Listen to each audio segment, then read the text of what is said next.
I'm going to argue that from a financial perspective, it's frequently the fattest who survive rather than the fastest. A very good example is Apple Computer in the early 1990s.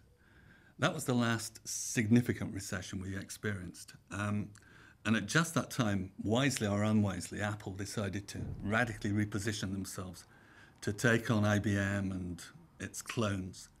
And that meant going down market, cutting price. At a time when the economy was heading into recession, Apple indeed had a torrid time, as did many other computer manufacturers, but they survived. Slightly to everybody's surprise. Why did they survive? Well, because Apple was a fat organization, in part at least, because Apple was a fat organization. Their revenues were tumbling and their prices were falling, but they could cut cost. They had a product that was probably over-engineered. They had plenty of scope for economy. They were able to cut overhead, cut R&D expenditure. But particularly, they had a very strong balance sheet. They had a pile of cash in the balance sheet, and they had no borrowing. So when their back was against the wall, that strong balance sheet saved them.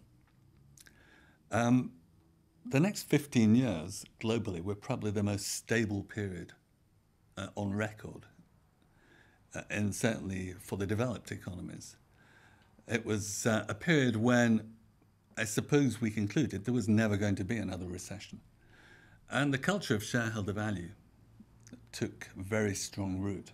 And that was all about tightening up company financial performance, maximizing returns, cutting costs, and making the balance sheet just as lean as possible, selling assets, distributing cash to the investors, and borrowing.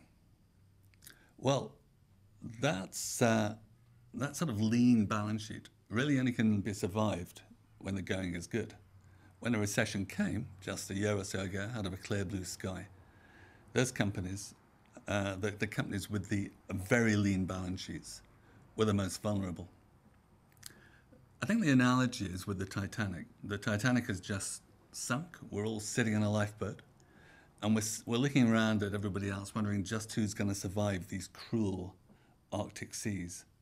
Well, the ones to survive will not be the lean, the gin bunnies, the toned. The ones who survive will be the people with flesh on their bones. And just the same applies to companies in a recession.